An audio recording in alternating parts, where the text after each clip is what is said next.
nós possamos, Pai, usufruir da bênção do Senhor, que nós possamos ser abundantes na sua obra, Pai.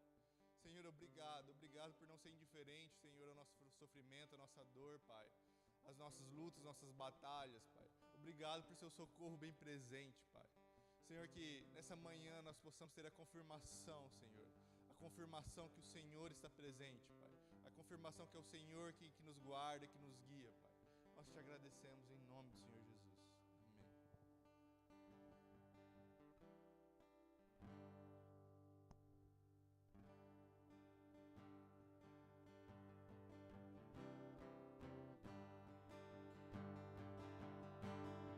O mundo busquei, mas não preencheu-me. Canções tão vazias, tesouros que um dia se consumarão.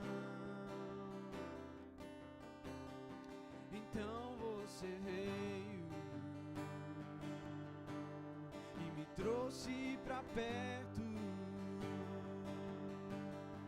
e todo desejo é satisfeito em teu amor.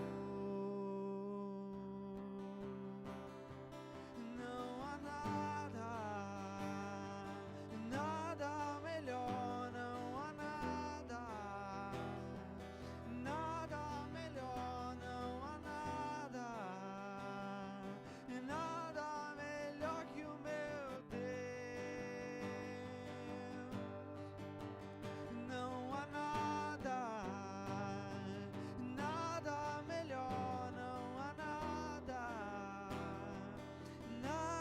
melhor, não há nada melhor que o meu Deus. Eu não tenho medo de expor minhas fraquezas, defeitos e falhas, não vou esconder, um amigo encontrei. O Deus das montanhas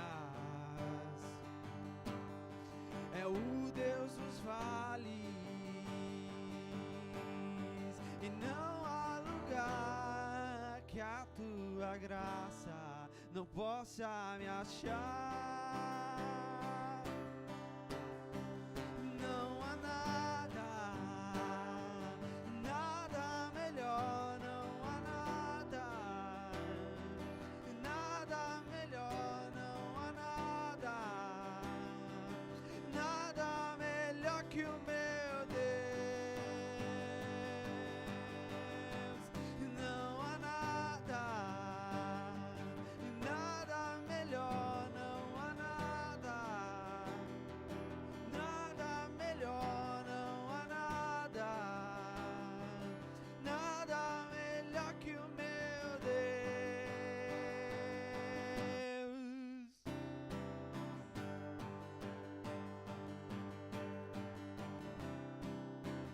Torna o luto em festa, a vergonha em glória, traz beleza às cinzas, o Senhor pode fazer. Traz a vida aos sepulcros, faz de ossos soldados, faz do mar um caminho, o Senhor pode fazer, só o Senhor pode fazer. Torna o luto em festa, a vergonha em glória, e traz beleza às cinzas, o Senhor pode fazer. Traz a vida aos sepulcros, faz de ossos soldados, faz do mar um caminho, o Senhor pode fazer.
Jesus, em tua presença reunimos aqui, contemplamos tua face e rendemos-nos a ti, pois um dia a tua morte trouxe vida a todos nós e nos deu completo acesso ao coração do Pai. E o véu que separava já não separa mais. A luz que outrora apagada agora brilha e cada dia brilha mais. Só pra te adorar e fazer teu nome grande e te dar o louvor que é devido. Estamos nós aqui.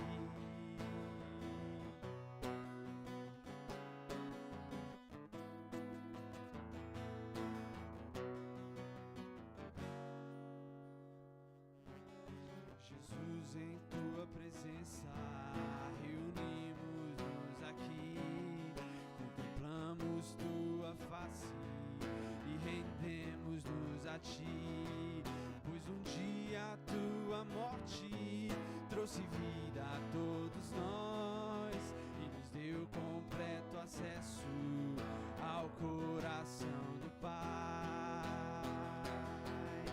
E o véu que separava já não separa mais. E a luz que outrora apagada agora brilha e cada dia brilha mais. Só pra te adorar e fazer teu nome grande e te dar o louvor que é devido. Estamos nós aqui só pra te adorar e fazer teu nome grande e te dar o louvor que é devido. Estamos nós aqui.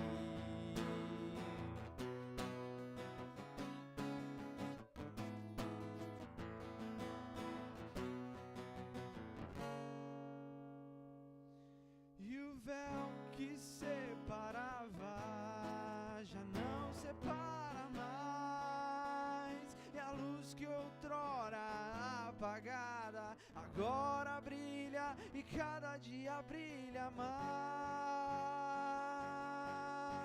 Só pra te adorar e fazer teu nome grande e te dar o louvor que é devido. Estamos nós aqui. Estamos nós aqui.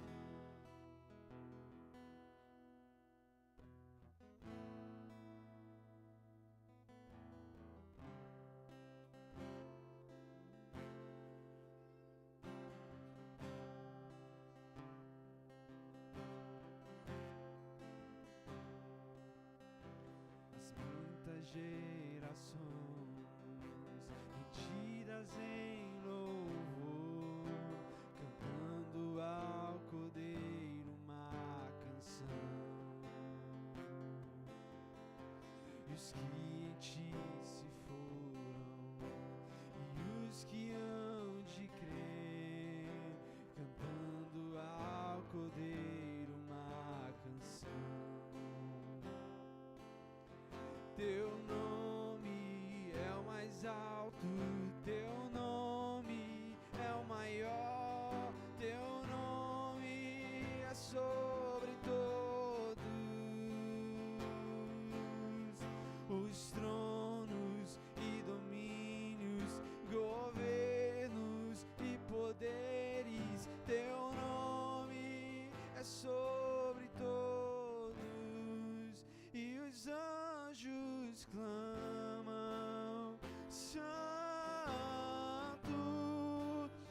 toda a criação. Santo, exaltado és, santo, santo para sempre.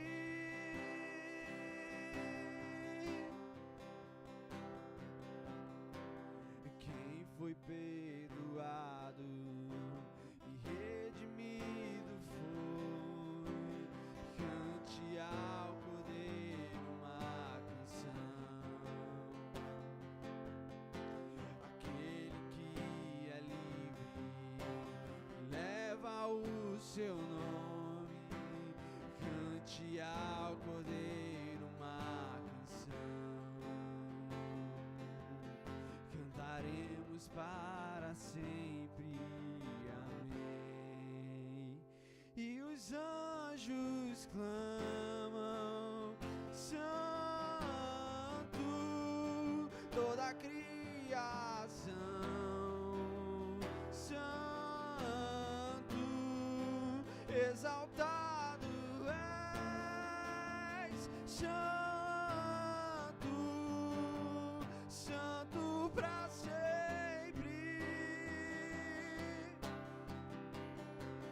O teu povo canta, santo, sim ao Rei dos Reis. Santo, tu sempre serás. Santo,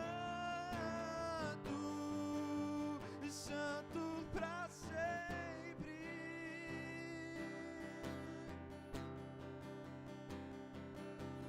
Teu nome é o mais alto, teu nome é o maior, teu nome é sobre todos.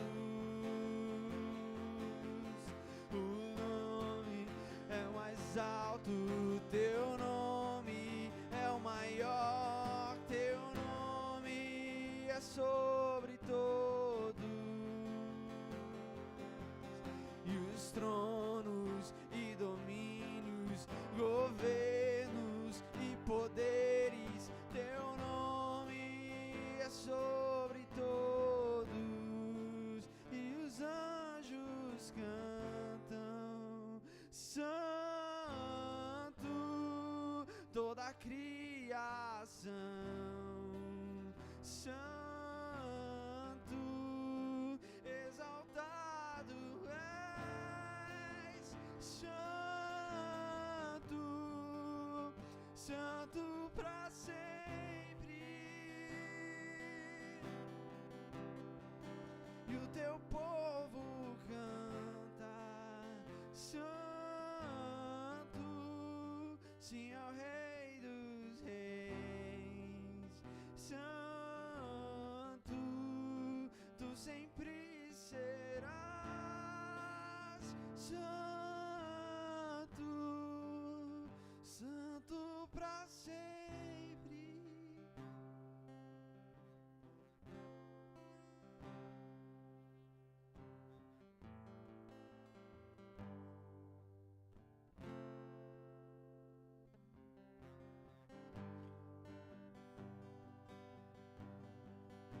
Estou preparando um caminho,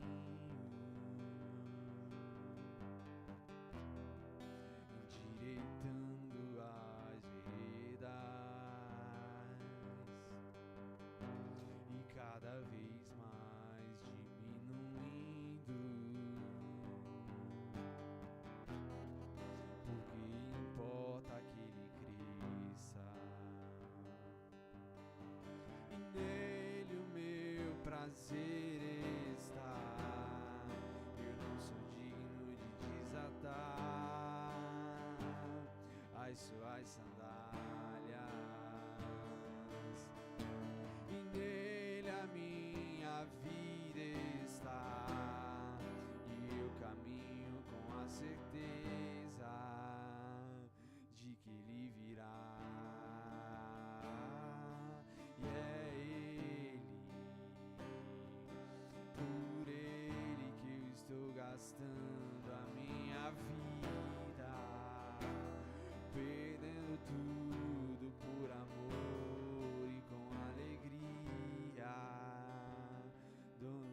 meus dias. Estou preparando um caminho, endireitando as veredas, e cada vez mais diminuindo,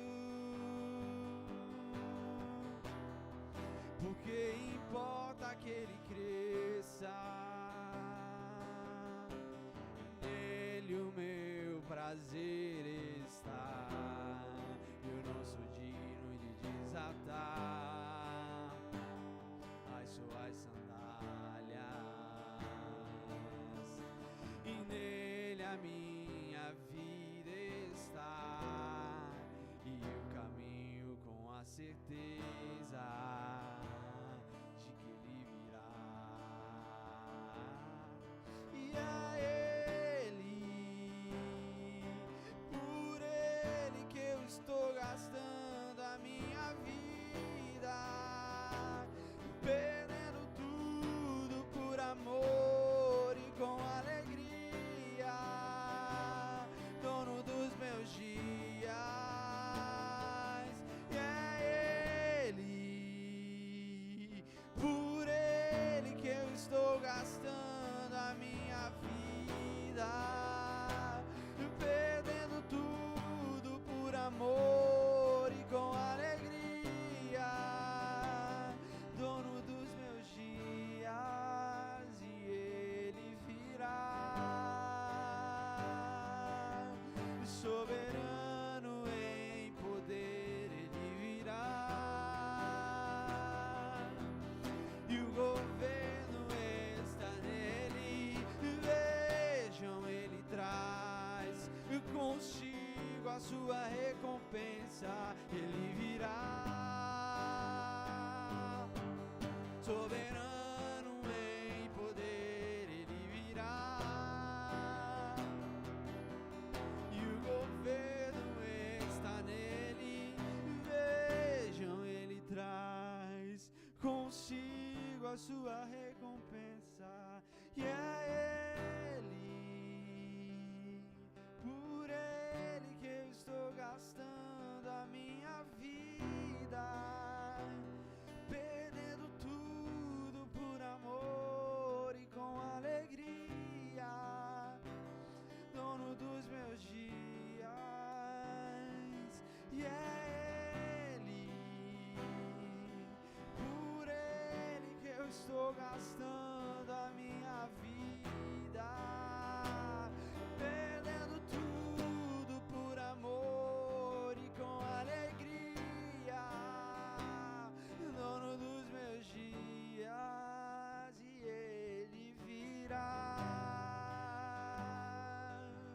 soberano em poder, ele virá,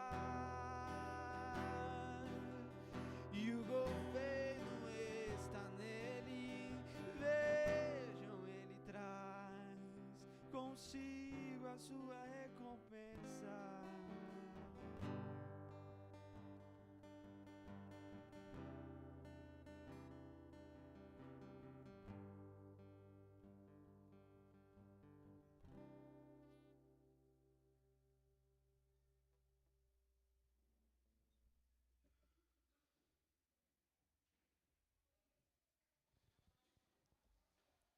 Existe um texto lá em Êxodo, quando o povo está para sair da terra do Egito, e em uma dessas ocasiões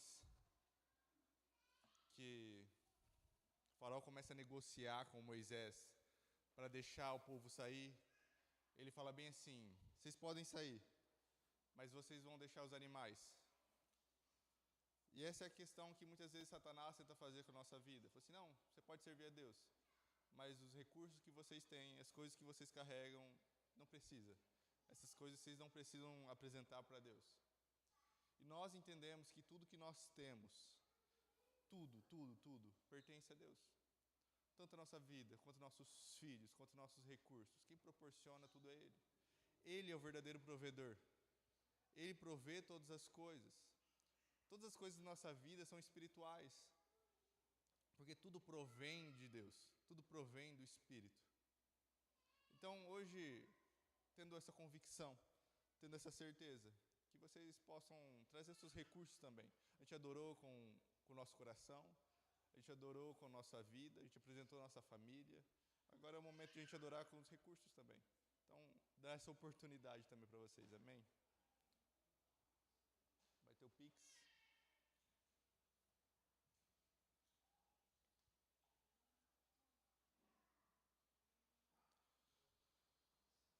Eu vou orar agora. Pai, nós agradecemos, Jesus. Que o Senhor intervenha, Pai, nesse lado também, Senhor, material. Que o Senhor venha trazendo, proporcionando, Jesus Cristo, abundância, Pai. Porque a Bíblia diz que o Senhor supre todas as nossas necessidades, Pai. Nós cremos que essa necessidade o Senhor também está suprindo, Pai. O Senhor também, Pai, está suprindo. O Senhor está dando respostas hoje, Pai. Pessoas, Pai, que estão em momentos de dificuldade, Jesus. Eu creio que o Senhor está trazendo uma resposta hoje dos céus para elas, Pai. Pai, obrigado, Jesus. Obrigado para a gente poder te adorar com tudo que nós temos. Em nome do Senhor Jesus. Amém.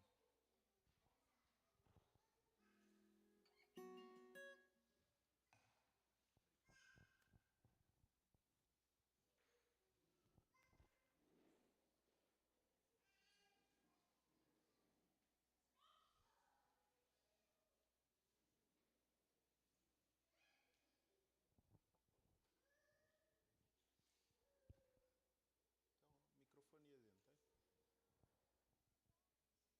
Bom, não sei se é no retorno. Gostaria de convidar as crianças à frente.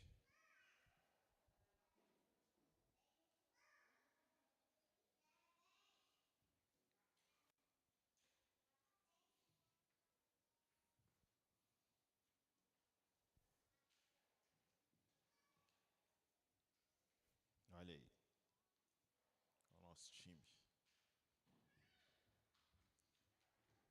Eita, glória.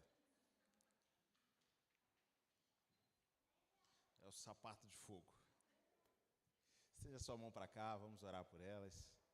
Senhor, nós te louvamos por ela bênção e a oportunidade que o Senhor nos deu quando o Senhor nos colocou essas crianças em nosso caminho, Pai. Nós, como igreja de Cristo, nós oramos fazendo, Senhor, a semelhança do que o Senhor fazia. Nós abençoamos as crianças. Nós oramos, Deus, que a graça e o poder do alto estejam sobre elas. Nós oramos, Deus, que a vida dessas crianças sejam marcadas pela presença do Seu Espírito. Nós oramos, Deus, que nenhuma delas vai se perder. Cada uma delas vai viver tudo aquilo que o Senhor sonhou e planejou para a vida delas. Nós oramos abençoando, Deus, que elas sejam ministradas de uma forma pessoal nesse tempo. Nós oramos por graça e sabedoria sobre quem vai estar ministrando elas. No nome do Senhor Jesus, amém.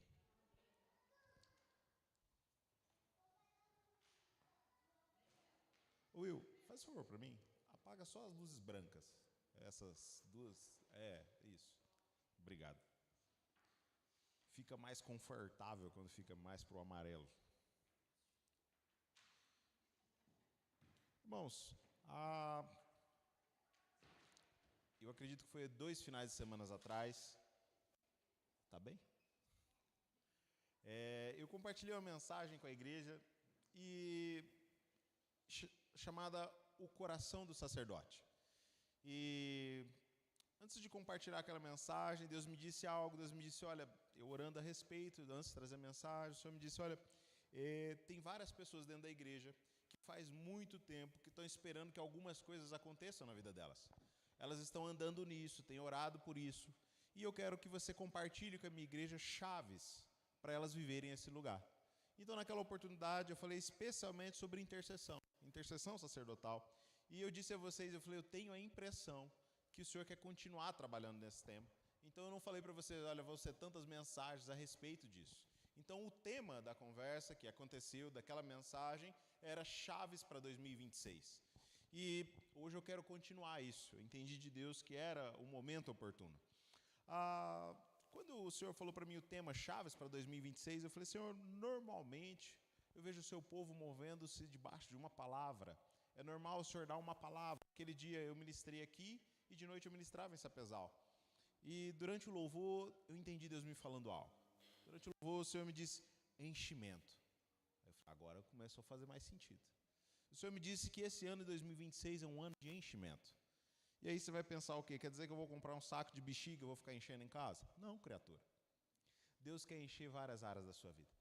Tem várias áreas da sua vida que o Senhor quer te fazer pleno. E é isso que eu entendi da parte de Deus. Então nós vamos continuar nesse tema chaves para 2026. Mas especificamente tem um enchimento que faz todo sentido. E é sem o qual você não tem como andar no que Deus tem para você, que é o enchimento do Espírito Santo. Então nessa manhã nós vamos falar a respeito desse assunto.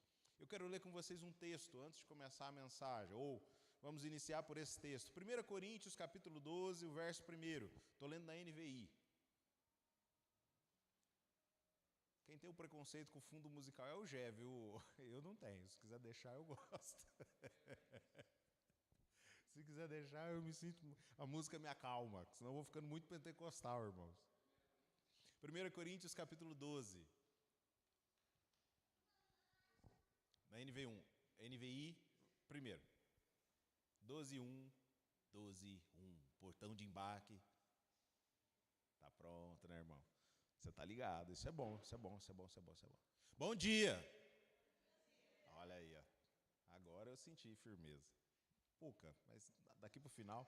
Vamos lá, está escrito: Irmãos, quanto aos dons espirituais, ou quanto aos dons do Espírito, não quero que vocês sejam ignorantes. Vocês sabem que quando eram pagãos, de uma forma ou de outra, eram fortemente atraídos e levados para os ídolos mudos. Por isso, eu lhes afirmo que ninguém fala pelo Espírito de Deus, diz Jesus seja amaldiçoado ou Jesus anátema, e ninguém pode dizer Jesus é Senhor, a não ser pelo Espírito Santo. E aí você olha para mim e fala, o que vai sair daí? Vamos lá. Eu quero fazer para vocês algo que às vezes a gente passa batido quando lê esse versículo. O Senhor Jesus, talvez a maioria de nós, viveu num ambiente onde havia culto a imagens ou algo do tipo. Então você lê esse texto e você fala, é disso que ele está falando.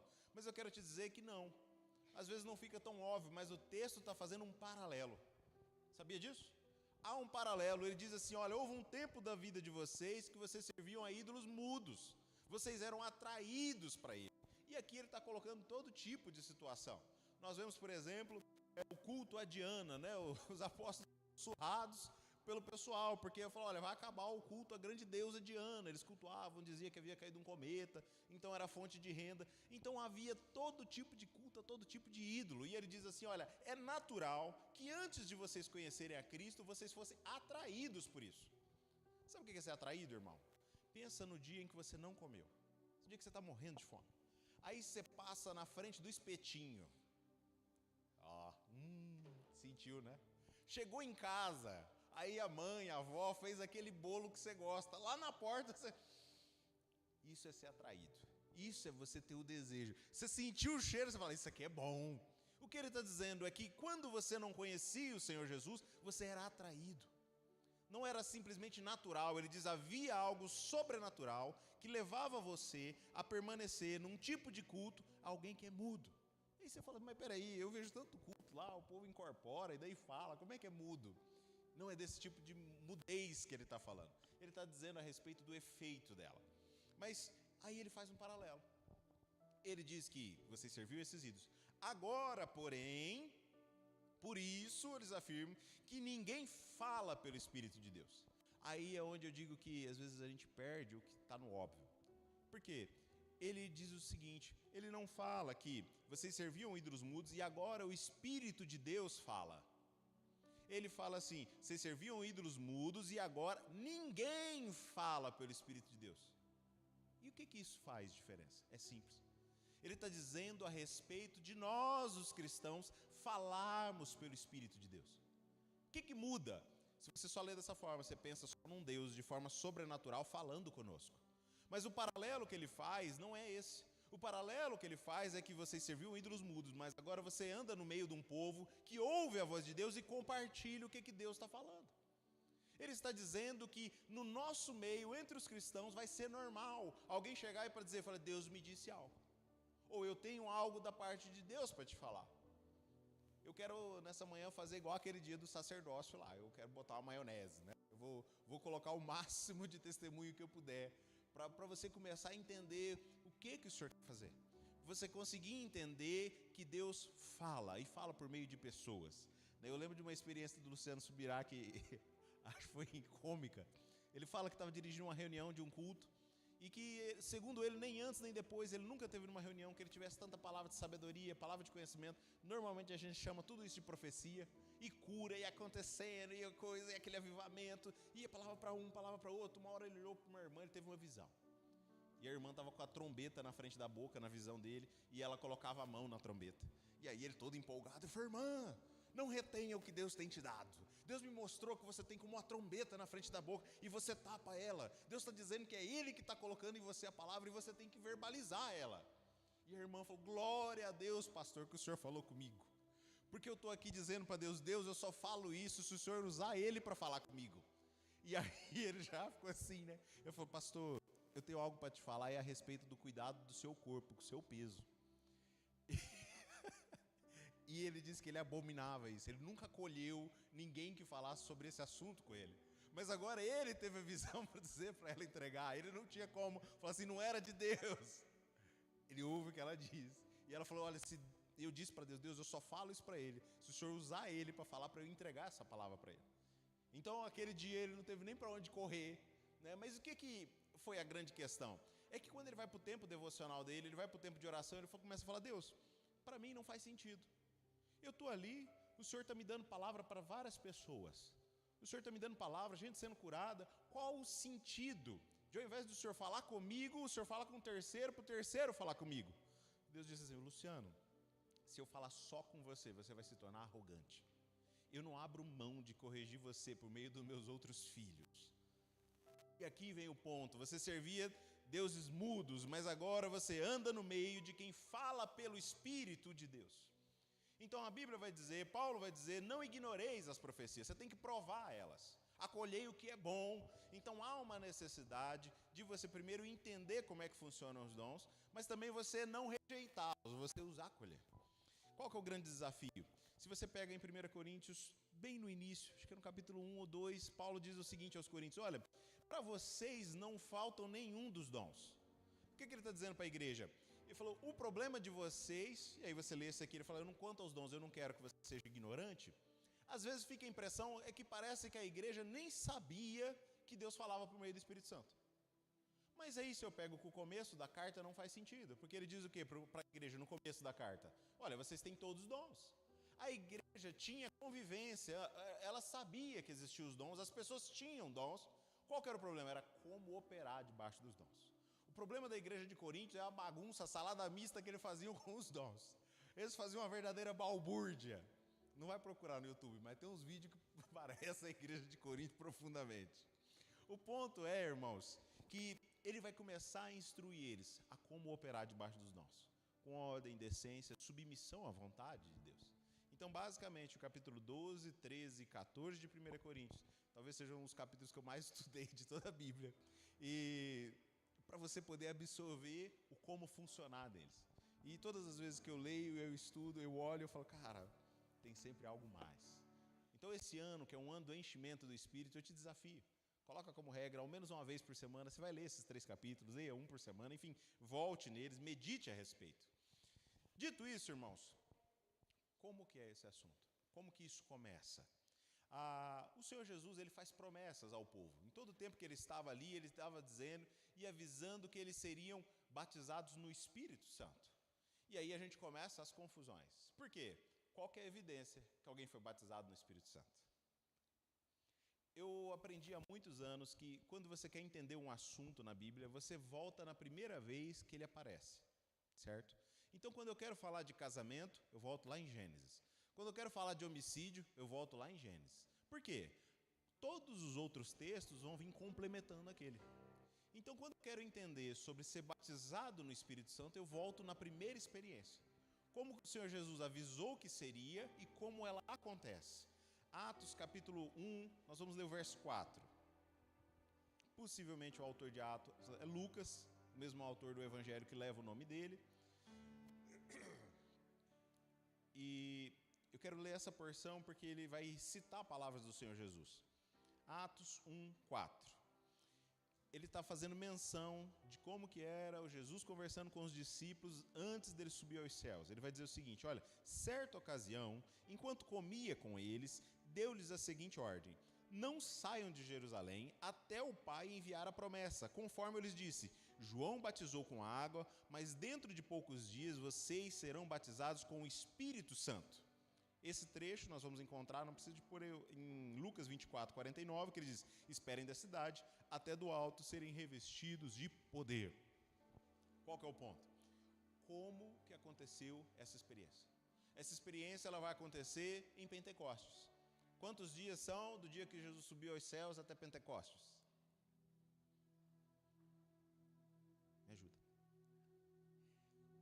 O Senhor Jesus ressuscitou depois da Páscoa, certo? A Páscoa, dela até Pentecostes, são 50 dias.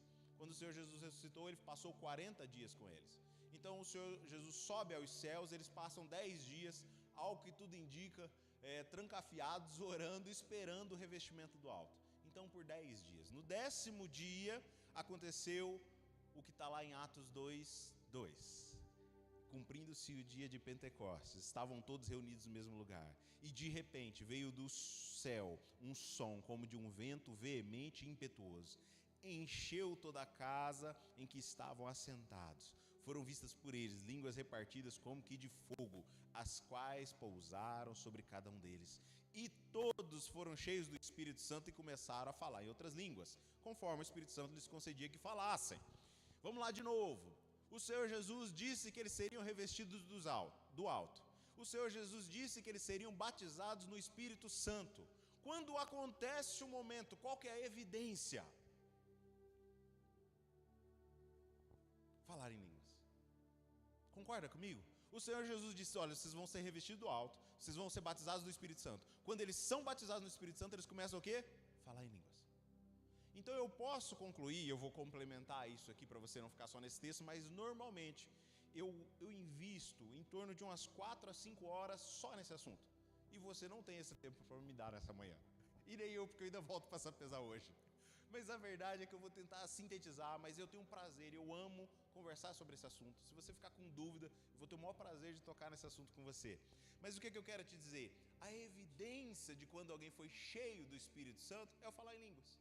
Ah, quer dizer então que quem falou em línguas está numa casta superior? Não, criatura. Falar em línguas, irmãos, é como se você tivesse usado uma chave para abrir uma porta. Você simplesmente abriu a porta. Vamos supor que você acabou de alugar uma casa. Você precisa de fazer uma faxina. Quando você chega nessa casa, você abre a porta, a casa está limpa? Ah, não? Você tem que continuar limpando ela. Eu diria que continuar limpando é continuar jogando a água do Espírito, botar tudo no seu lugar e colocar as coisas em ordem. Você entra nesse lugar a partir do momento que você pratica. Qual que é o problema? Que por muitos anos nós como igreja, nós perdemos a parte de que eu não preciso ser cheio do Espírito. Eu preciso de continuar me enchendo. Aqui nós temos um problema de tradução. Porque no grego, quando ele fala sejam cheios ou se encham, é um tempo verbal que não existe no português. É um tempo verbal no grego que quer dizer assim, se encha hoje, se encha amanhã e continue se enchendo o resto da vida. Vamos supor que o Dudu me fala assim, e aí Edu, o que você está fazendo para perder peso? Eu falo, cara, estou caminhando. Você vai pensar que o Dudu virou o Forrest Gump e vai sair caminhando pelo Brasil todo para o resto da vida? Que ele virou um andarilho e vai passar o resto da vida andando? Não. Por quê? Porque no tempo verbal que eu estou dizendo, ele está me falando, possivelmente ele vai caminhar por um tempo, ele vai caminhar um pouco. Agora, no grego, se eu uso esse tempo verbal, eu estou comunicando para você, eu vou começar a caminhar agora, eu não vou parar de caminhar nunca mais. Da mesma forma, como diz, se encham do Espírito, se enche hoje, se enche amanhã, continua se enchendo, não para. A chave que Deus está te chamando para você entrar num lugar diferente em 2026, é você se encher do Espírito deles. Não basta somente você ter tido a experiência, às vezes a pessoa tem experiência, às vezes ela não sabe como é, e aí é como se o cara tivesse uma Ferrari guardada na garagem, com a graça de ter uma Ferrari guardada na garagem. Qual que é a graça de ter um avião e não sair para dar um rolê, irmãos? Eu quero te dizer que, por experiência própria, a minha vida só foi mudada quando eu entendi isso. Eu fui apresentado ao Evangelho por volta dos 8 anos de idade. Convivi dentro dessa igreja até uns 12 anos, 11, 12 anos, quando meus pais divorciaram. Aí, liberou tudo, né? Aí eu já também não queria mais saber da igreja, aí eu fui até conhecer um terreiro, aquela coisa, né, da curiosidade, falar, eu não vi, eu vou lá ver como é que é. E ali a minha vida foi, assim, praticamente definiu como seriam os meus próximos 12, 14 anos de vida, sabe? Nesse tempo, eu, com uns 14 anos de idade, 14 a 15 anos de idade, eu conheci a primeira vez uma irmã do coque. E aí eu tive essa experiência que nós lemos em 1 Coríntios, no capítulo 12, verso 2. Uma pessoa que falava pelo Espírito. Ela nunca me viu. E ela começa a contar os segredos do meu coração. Isso está lá em 1 Coríntios, no capítulo 14, quando ele fala a respeito de revelar os segredos do coração. E ela começa a contar os segredos do meu coração e ela fala assim, olha, na tua vida tem obra de macumba. Eu vejo uns laços vermelhos e tal. E eu olhei, ela não tinha como saber. Aí eu contei para ela que eu fui no lugar, tinha uma mulher que incorporava, ela baforava o pito dela em mim e falava das entidades que ela queria que me acompanhasse. Aquela mulher nunca tinha me visto na vida. Mas ali Deus começou a fazer algo no meu coração. Ali Deus começou a mexer comigo. Eu falei, rapaz, quer dizer que aqueles profetas que tinha na Bíblia ainda existem até hoje? Eu quero te dizer que não é só o profeta, mas é com todos nós. Ali o que aconteceu? Eu já tinha tido a experiência de ser cheio do Espírito Santo aos 11 anos mais especificamente. Com 11 anos eu tinha participado de um evento antes de se desligar da igreja. E naquele evento algumas pessoas estavam falando em línguas. E eu, naquela roda, aquele negócio, eu nunca tinha presenciado aquilo. Mais de 3 ou 4 anos numa igreja, uma igreja mais tradicional. Então, quando aquilo aconteceu, eu lembro que eu viajei de ônibus, isso era no interior de São Paulo, vim para Tangará. E um dia ou 2 dias depois, eu lembro que eu me ajoelhei ao pé da cama e eu disse assim, Jesus, se aquilo que eu vi eles falando, se eu vi eles fazendo, era do Senhor, eu gostaria também de falar em outras línguas. E naquele momento eu comecei a falar em outras línguas. Ninguém pôs a mão na minha cabeça, não tinha ninguém para orar comigo, eu simplesmente fui cheio do Espírito Santo e falei em línguas. Qual que é o problema? Eu não fazia ideia de o que fazer com isso. Então o que eu fazia? Quando me dava um arrepio, me dava alguma coisa, eu falava em línguas. E era só isso.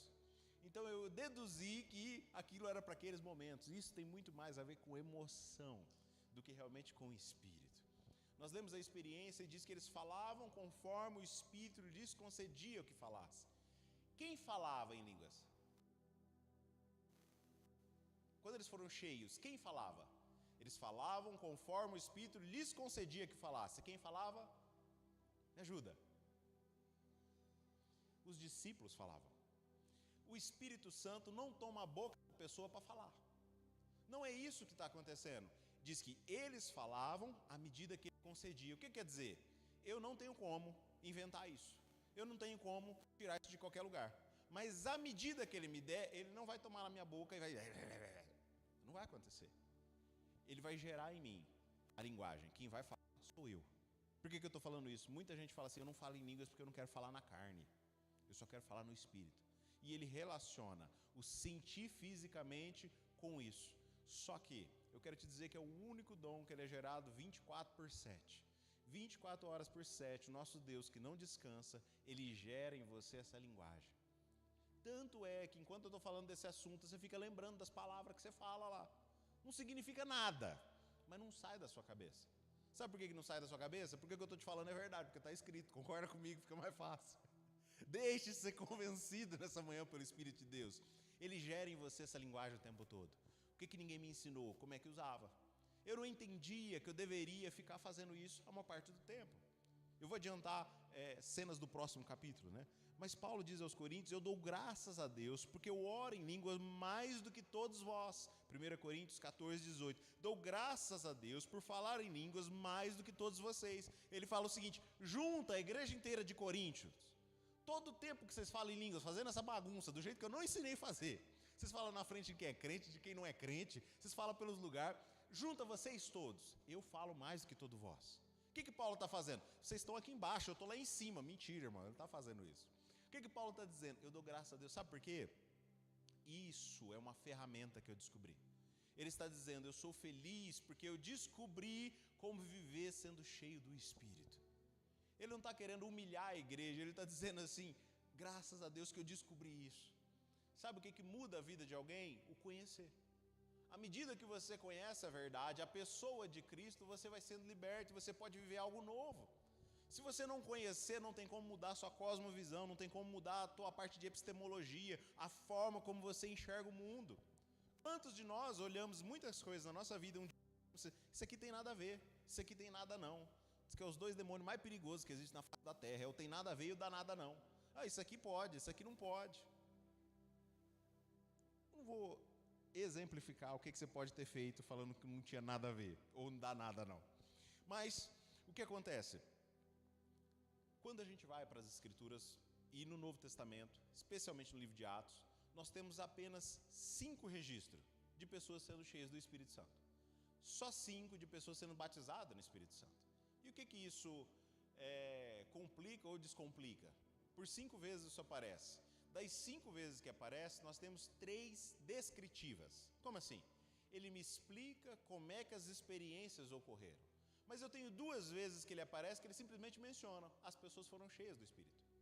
E eu gostaria de, ainda que de forma compacta, ver com vocês esses 3 episódios. O primeiro dele nós lemos, que foi no dia de Pentecostes, o dia que os discípulos estavam reunidos, orando, eles foram batizados no Espírito Santo e falaram em outras línguas.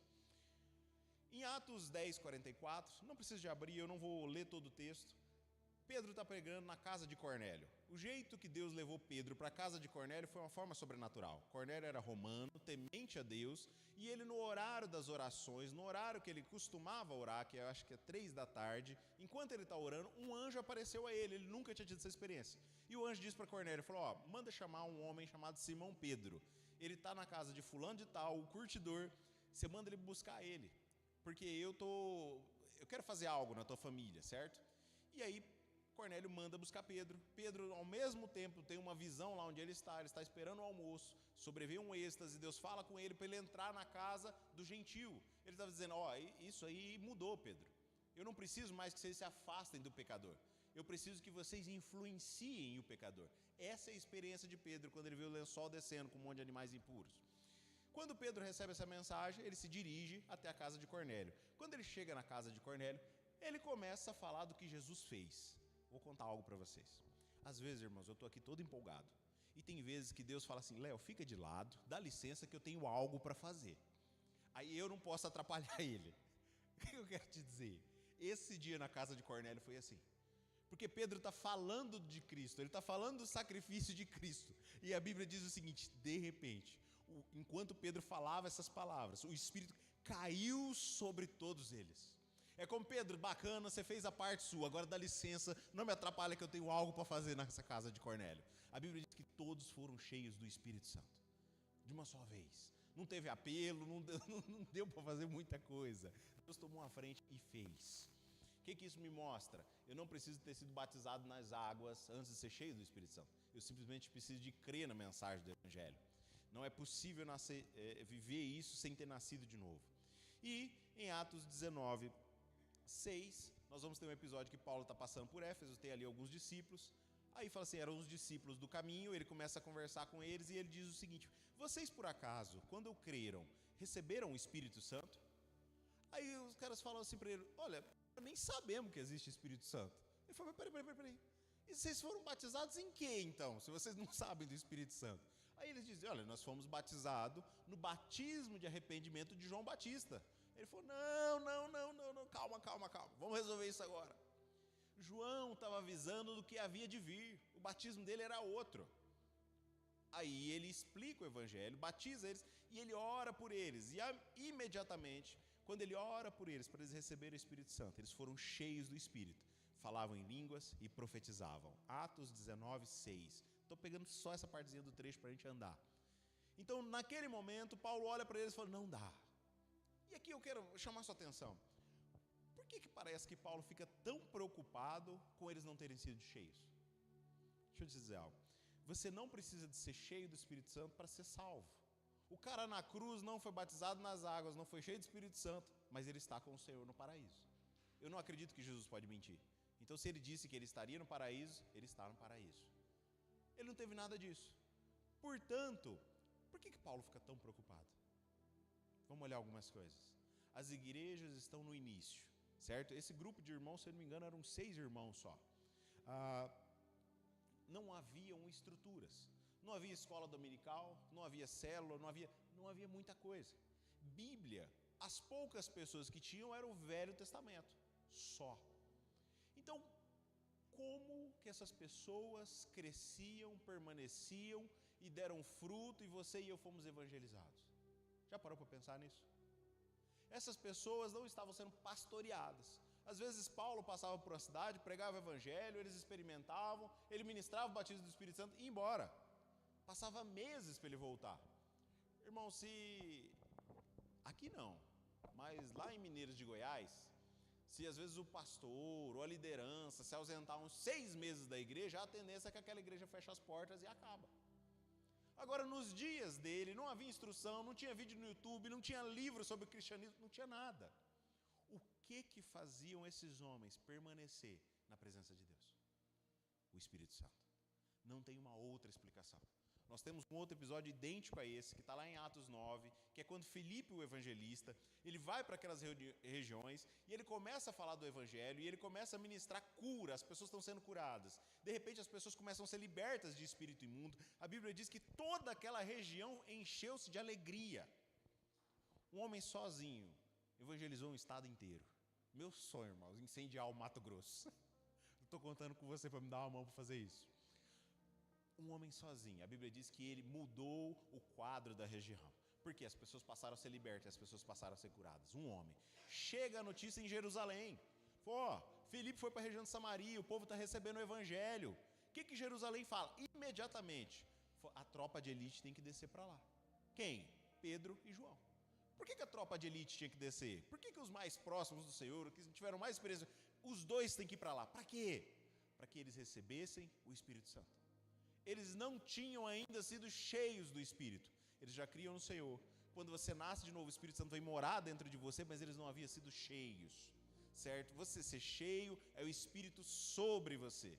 Então a Bíblia vai mostrar o Espírito conosco, o Espírito dentro de nós e o Espírito Santo sobre nós. São coisas diferentes. A Bíblia faz distinção, então faz diferença você saber essas distinções. Mas o fato é que eles ouvem a notícia que o povo está recebendo o Espírito Santo e qual que é a preocupação? Vamos lá fazer um encontro com Deus? Não. Vamos lá para montar uma célula? Não. Vamos lá para construir uma congregação? Não. Nós temos que ir lá para fazer o quê? Levar eles a ter uma vida cheia com o Espírito Santo. A preocupação da igreja, de quem recebeu a mensagem de Jesus, é eles precisam ser cheios do Espírito. Essa é a preocupação da igreja de Cristo. E eu não sei como, parece que isso dentro do nosso meio já não é uma ênfase tão grande. É muito mais quantos encontros você fez, qual formação, você terminou a escola de líderes, você terminou, irmãos, qual seminário que você fez. Isso aí, diante das escrituras, para mim, isso é bem relativo. Isso vem depois. Porque para mim o que tem prioridade é o que está escrito. E o que está escrito diz isso. E por que eu citei, eu fiz questão de ir para você, eu disse para você que são 5 episódios das pessoas sendo cheias do Espírito. 3 deles são descritivos, foram os 3 que eu li antes. Os outros 2, eles simplesmente mencionam. Por exemplo, deixa eu focar nesse de Atos. O de Atos 9. Acontece algo que eu quero trazer para você, para reforçar o que eu te disse, que a evidência do ser batizado no Espírito Santo é o falar em línguas. Quando eles estão ministrando naquela região, a Bíblia faz questão de citar um homem chamado Simão o Mágico, certo? Esse Simão o Mágico, as pessoas diziam que ele era um grande vulto. Um cara misterioso, não sei se ele era envolvido com cabala, que raio que ele era, mas cristão ele não era. Quando a mensagem do evangelho chega e ele começa a ver as pessoas sendo curadas, as pessoas sendo libertas de espírito imundo, ele decide ser cristão. Ele decide passar a caminhar com o Senhor. O que acontece? Quando ele está caminhando com o Senhor, chega João e Pedro. João e Pedro começam a orar. E aí acontece algo. Eu quero ler esse texto. Oh, meu pai, agora o texto fugiu daqui? Olha que beleza. Não. Cadê o bendito do texto? Irmãos, isso acontece quando eu... É o Atos 8, né? Olha lá, na hora de dar o Ctrl+C, é o Atos 8 de 14 a 16, não é isso? É, Atos 8, põe aqui para mim. Vê se começa assim. Então, lhes impuseram as mãos e receberam o Espírito Santo. Atos 8, 14 a 16. O de Atos 9 é quando Ananias ora com Paulo. Atos 8. Não, é o 8, Will. Capítulo 8. verso 14. Isso. Deixa eu ler com vocês aqui. Os apóstolos em Jerusalém, ouvindo que Samaria havia aceitado a palavra de Deus, enviaram para lá Pedro e João. 15. Ele aparece mais versos de uma vez, não? Esses, ao chegarem, oraram para que eles recebessem o Espírito Santo. 16. Pois o Espírito ainda não havia descido sobre nenhum deles, tinham apenas sido batizados em nome do Senhor. 17. Então Pedro e João lhes impuseram as mãos, eles receberam o Espírito. 18. Vendo Simão, esse é Simão o mágico, que o Espírito era dado com a imposição da mão dos apóstolos, ofereceu-lhes dinheiro. Pode parar por aqui, aí eu vou abreviar a história. Ele oferece dinheiro a João e Pedro para dizer assim, fala, olha, tem como você me dar esse dom que você tem, que quando você põe as mãos sobre as pessoas, elas ficam cheias do Espírito? E qual que é o ponto aqui, por que eu quero focar com você? Como é que Simão, o mágico, sabia que as pessoas eram cheias do Espírito Santo? O que ele olhava, ele via, ele falava, olha, quando Pedro pôs a mão, quando João pôs a mão, como que ele sabia? Para mim, irmãos, esse texto é óbvio. As pessoas danavam falar em línguas. Ele viu o cara falando um monte de negócio que o cara nunca aprendeu na vida, e de repente ele olhava e falava, ele foi cheio, ele foi cheio, ele foi cheio, ele foi cheio. Falei, se eu pagar para vocês, eu posso ser assim também? E aí Pedro, cheio do Espírito Santo, dá um discernimento para ele, falou, olha, eu vejo que você está em fel de amargura. Pedro, muito cheio do Espírito, ele não tem dificuldade de dizer para Simão, o mágico, falou, teu problema é que você não está bem resolvido. Você ainda precisa de resolver sua história. Esse lugar que você perdeu de um grande vulto, você não perdeu. Se arrepende do seu pecado para que você encontre perdão e misericórdia. Dito isso, 5 experiências. E aí nós temos essas 5 evidências. E eu quero, nessa manhã, trazer algumas experiências para você e outras vantagens bíblicas sobre ser cheios do Espírito. Eu quero começar contando a minha história. Eu disse para vocês que aos 12 me desviei, aí eu tive uma experiência com uma irmã, a partir dali o que acontecia? Parece que uma vez por ano Deus marcava um encontro com uma irmã do coque para mim, em lugares diferenciados. Às vezes era aqui no interior do Mato Grosso, às vezes era no interior de São Paulo. Todo ano acontecia. Então, a partir dos meus 14, 15 anos, uma vez por ano, eu encontrava alguma irmã do coque. Irmão, se você quer deixar daqui bem baixinho, eu agradeço. Nessas experiências, Deus usava elas para falar comigo, e Ele dizia assim, fala em línguas.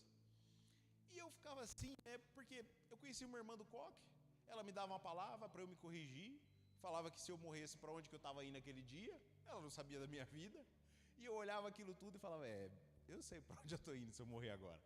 Mas eu olhava para aquilo tudo e aí de repente ela começava a falar em línguas. E eu olhava e falava assim, será que ela acha que eu não falo em línguas? Será que ela acha que eu não fui cheio do Espírito Santo? E daí eu começava a falar em línguas. É como se ela me empurrava até dar no tranco e eu pegar na partida, certo? Aí eu pegava na partida ali. Saía dali, acabou. Eu não conseguia congregar muito tempo. E já vou te explicar o porquê. Eu não conseguia frequentar a igreja por muito tempo. Então depois eu voltava a parar com isso. Outro ano, outra irmã, Deus usava, eu fui curado de paralisia facial, quando aconteceu, e, de novo, a outra pessoa fala em línguas.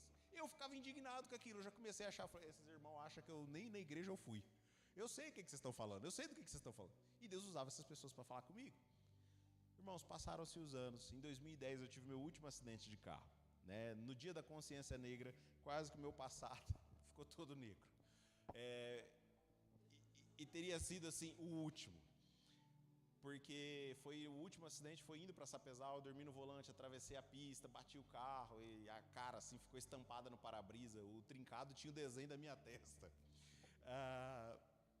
Mas o Senhor me livrou de novo, e em 2010, aí sim, a minha vida, eu decidi que eu poderia mudar, eu creio que foi a graça de Deus que me visitou, porque até 2010 eu nunca tinha falado sobre ter sido abusado sexualmente na infância.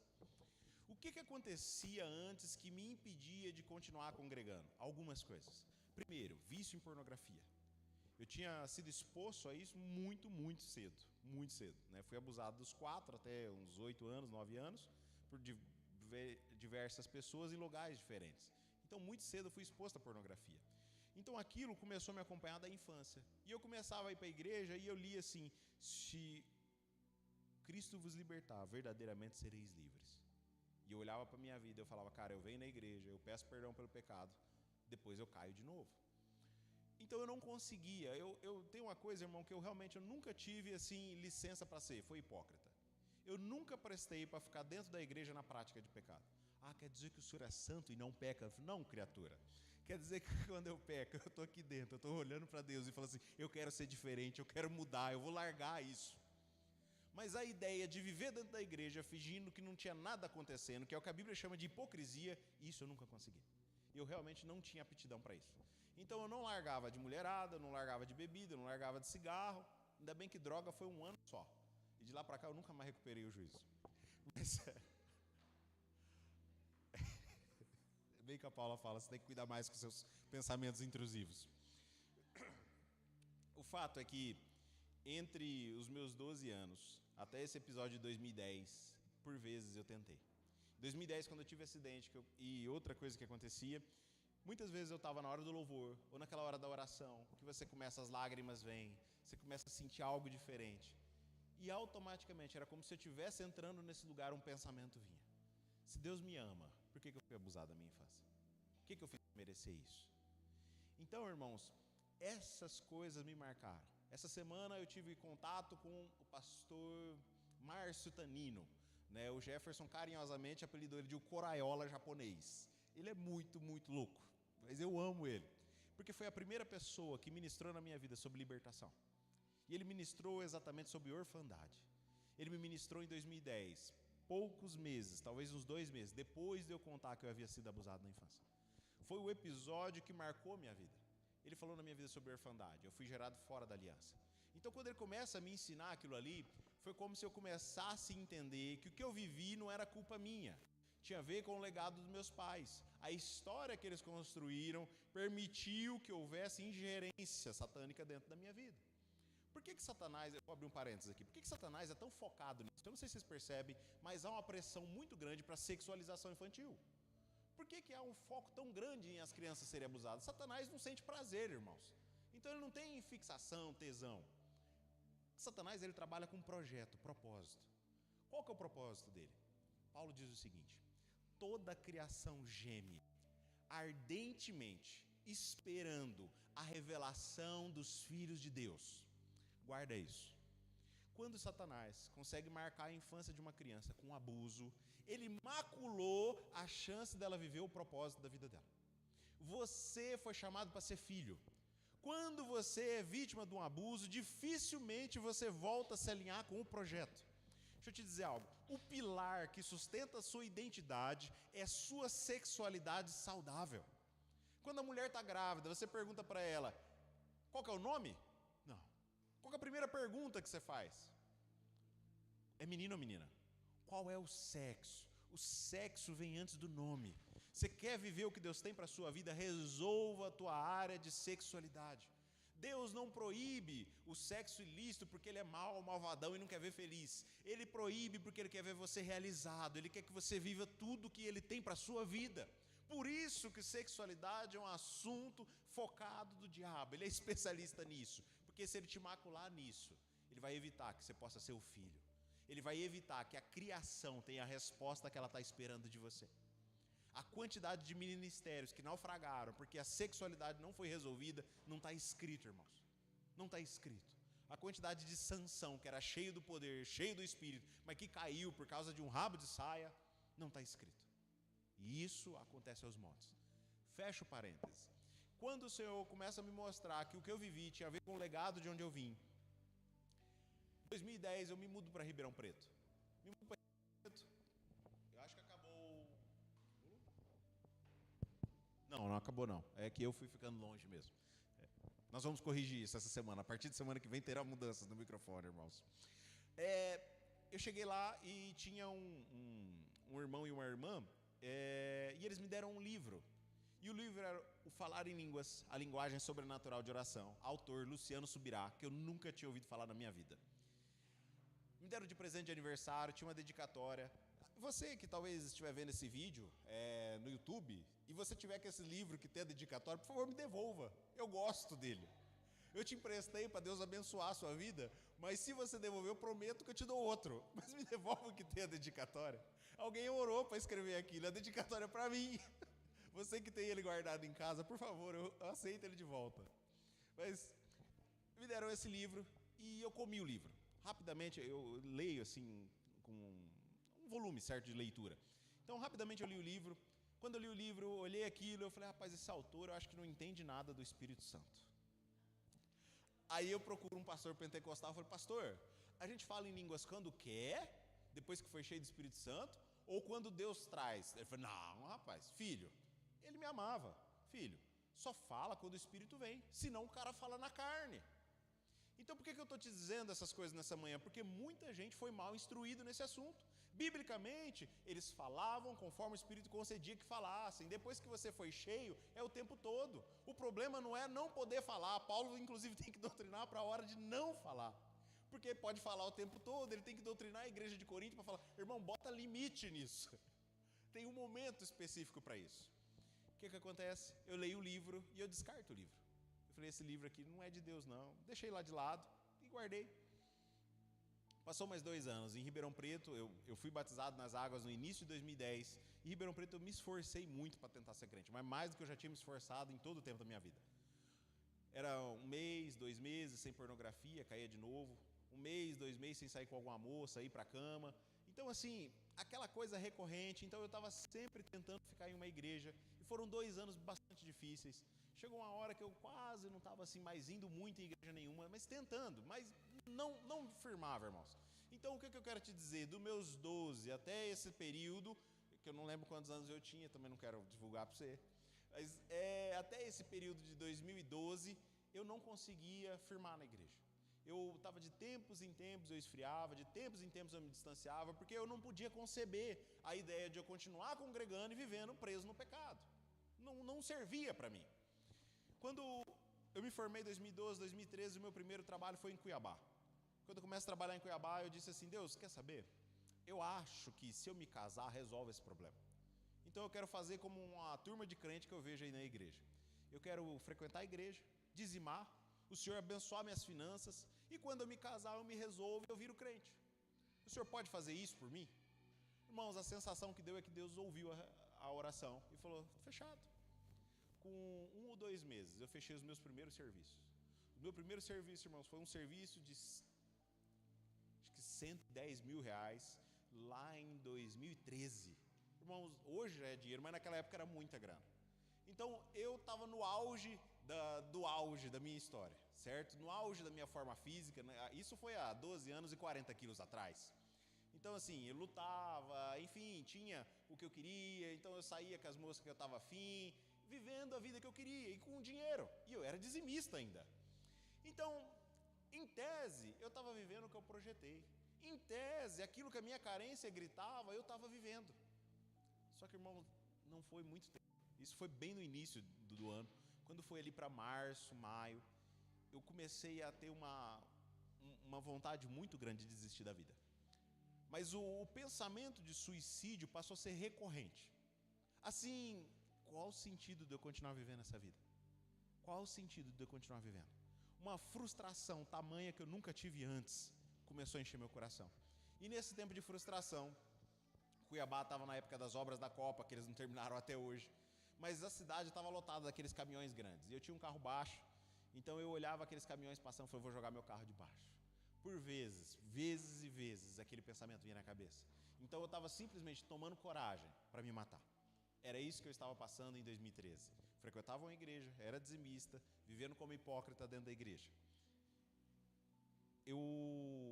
Num desses dias, eu estou parado no semáforo e eu levava meia hora, 40 minutos para ir de onde eu morava até o trabalho. Por causa dessas obras, levava muito tempo. Naquele semáforo, eu senti algo. Eu senti algo que disse assim para mim, fala em línguas. Irmão, era a última coisa que eu esperava ouvir, é isso. Fala em línguas. E eu estava no trânsito e eu comecei e falei, estou pronto para tirar minha vida, por que não? Eu levei uns 20 minutos para chegar no escritório. Eu chegava a assistir pornografia e me masturbar 6, 7 vezes num dia. Aquele dia eu fui para o escritório, aquele dia eu não assisti pornografia. Eu achei estranho aquilo. No outro dia eu voltei a fazer, eu fiquei no trânsito, fiz de novo. Eu costumava ler pelo menos 4 a 5 jornais antes de começar a minha manhã. Um homem que tinha uma profunda necessidade de saber o que está acontecendo no mundo. Esse era eu. aquilo começou a perder o sentido. Dentro de uma semana, eu passei a ter vontade de orar, ler Bíblia e voltar para uma igreja. Uma semana, Deus começou a mudar a minha vida. O que eu nunca senti, o que eu me surrava, o que eu me obrigava para fazer, eu comecei a sentir desejo de fazer. Eu brinco que eu não virei crente de fora para dentro, eu virei crente de dentro para fora. Deus fez algo em mim. Paulo chama isso, aquele que fala em línguas, edifica a si mesmo. À medida que eu fui falando em línguas, isso começou a acontecer. Aí quando eu já estava ficando empolgado, né? O Senhor foi me mostrando uma igreja para congregar. Eu fiquei mais ou menos um mês nisso, sem frequentar lugar nenhum. E aí eu comecei a me esconder em Deus. Eu gastava tempo orando em línguas, eu dizia não, eu dispensava as meninas. Eu falei, eu já não sou mais o mesmo. Eu comecei a olhar e falei, cara, agora eu posso viver o sonho da minha vida. O meu sonho era ser um crente íntegro. Agora parece que eu consigo viver isso. Aconteceu de eu vir em Sapezal, dar um problema no documento do meu carro e eu ter que voltar com o carro da minha mãe para Cuiabá. No carro dela tinha um pendrive, o pendrive era Irineu Grubert. E aí, eu estou ouvindo esse cara, irmãos, depois daquilo eu nunca mais, de fato, depois disso eu nunca mais recuperei o juízo. Depois dele, aí ele começa a contar a experiência dele. Não vou contar especificamente dele, eu quero chegar na do Dave Robertson, que é o pastor que inspirou ele. Por quê? Pastor Dave Robertson, pastor americano, ele faleceu tem 1 ou 2 anos. Ele foi no culto pentecostal, ele era de uma igreja tradicional. Deus usou uma pessoa para falar com ele, Dave, eu te chamei para ser um pastor. Ele nunca tinha recebido a profecia na vida. Ninguém ensinou para ele que profecia às vezes leva um tempo. Ele recebeu essa profecia num dia, na segunda-feira ele foi no serviço e falou, ó, tô indo embora, Deus me chamou para ser um pastor, eu não trabalho mais para ninguém, agora eu vou trabalhar só para Deus. Ele chegou, ligou para todos os amigos, todos os contatos dele, falou, ó, agora eu sou um pastor, Deus disse que eu sou um pastor, então eu estou à disposição, e se você tiver uma agenda, alguma coisa para eu ir pregar na sua igreja, ninguém deu, nem os amigos dele. Falava assim, Dave, mas qual que é a sua formação? Onde que você tirou sua formação? Qual que é a sua linha teológica? Ele olhava e falava, olha, eu não tenho isso, que eu tenho uma palavra que eu recebi que eu sou um pastor. E como ninguém chamava ele para pregar, aí ele olhou e ele falou, gente, à toa eu não posso ficar. Deus não mexe com ninguém que está à toa, Deus não trabalha com vagabundo. Então ele decidiu, Deus, eu vou trabalhar para você. No meu trabalho eu trabalhava 8 horas por dia. O que ele fazia? Ele falou, eu vou descer para o porão de casa e vou orar esse período. Vou buscar a palavra, vou orar para o Senhor. Vou estar trabalhando para o Senhor. E o Senhor cuida de mim. David começou, todo dia ele descia para o porão e ele começava a orar. E aí ele começava, e ele orava por ele, pela família dele, orava pelos parentes, orava pela igreja, pelos irmãos. Com 20 minutos ele falou, eu já tinha terminado de orar tudo que eu sabia.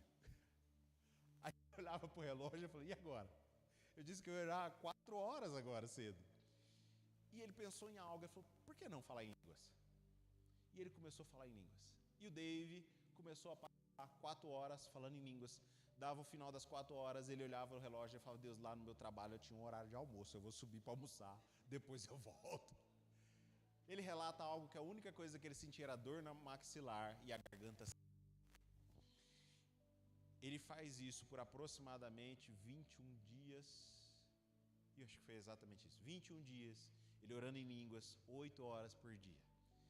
Depois desses 21 dias, um amigo convidou ele, falou, Dave, vai ter um culto na nossa igreja, está vindo um pregador famoso, né, um pregador reformado e tal, e ele falou, Deus, e participar do culto também é trabalhar para o Senhor, eu vou lá nesse culto. Dizer que não aguentava mais ficar lá no porão orando em línguas. Ele foi no culto, pastor reformado, tradicional, sensacionista, a igreja um auditório bem construída, aquela estrutura bacana. Enquanto o pastor está pregando, ele olhou para o lado, ele viu uma senhora e ele falou, irmãos, eu vi um raio-x. Eu olhei para ela, eu vi o raio-x da perna dela. E eu vi que tinha um problema na bacia dela. Mas eu juro para você, era como se eu tivesse visto um raio-x. Eu cutuquei a senhora e eu disse, dona, a senhora por acaso tem um problema na sua perna direita, assim, assim? Aí ela olhou para ele e falou, como é que você sabe? Ele falou, Deus me mostrou. Aí ele disse, eu posso orar pela senhora? Ela pode. Quando ele disse, eu posso orar pela senhora, irmão, no culto tradicional todo mundo está sentado. O negócio, você ouve as batidas das asas de um mosquito. A senhora fica de pé. Quando ela vai ficar de pé, ela levanta com a muleta dela. Ele disse assim, agora eu vou orar por ela. Ele chegou e falou, fui fazer a oração mais pentecostal da minha vida. Deus de Abraão, Isaac e Jacó. Diz ele que ele não chegou no Isaac. A mulher despencou no chão. Ele falou, pronto, matei a velha. Aí, a velha caiu no chão. De repente, aquela senhora levanta e começa a curar e dá glória a Deus. Eu falei, eu fui curada. Irmãos, você imagina a algazarra. Um pastor pregando, uma igreja cheia, que você pode ouvir as batidas das asas de um mosquito, uma senhora começa a gritar, eu fui curada, eu fui curada. De repente, quando ela fala, eu fui curada, um homem está na fileira da frente, o que aconteceu? Ela falou, eu fui curada. Ele falou, como? Ele me curou. Esse cara que está, Dave viu um raio-x dele também. Ele tinha um problema na coluna. Aí ele falou, o senhor tem um problema na coluna. Ele falou, sim, eu posso orar por você? Ele falou, pode. Deus de Abraão. De novo, o cara despencou. Irmãos, o culto acabou. Porque o pastor ficou incomodado, o pregador, né, com o Espírito Santo atrapalhando o culto que ele estava conduzindo. E as pessoas começaram a ficar em volta do Dave e várias pessoas foram curadas aquele dia.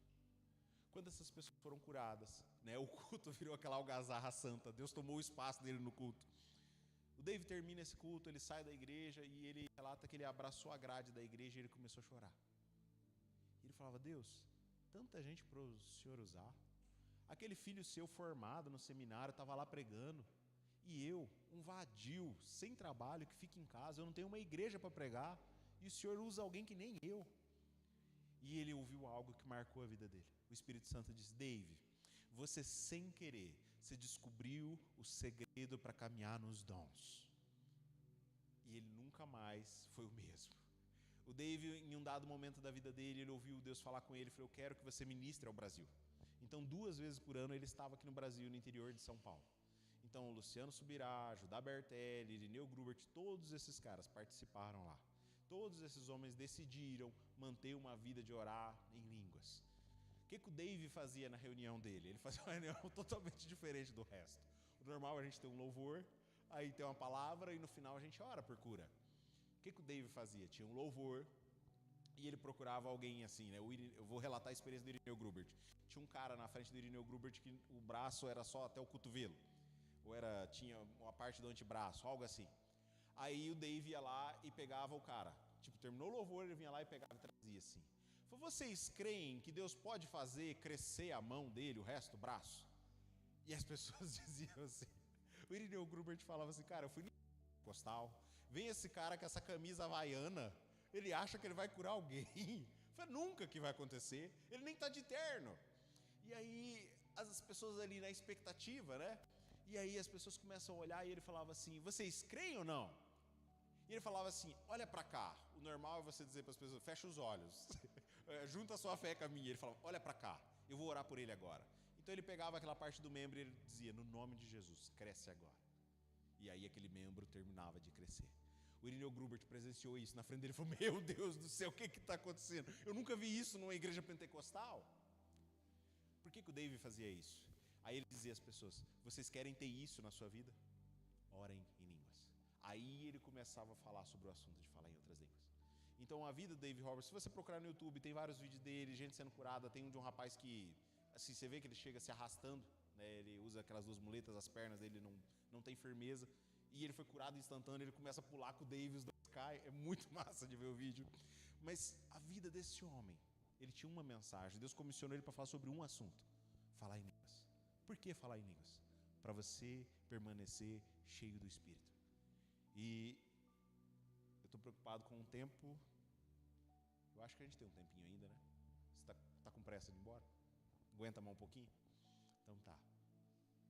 Eu relatei para vocês Paulo dizendo, eu dou graças a Deus porque eu oro em línguas mais do que todo vós.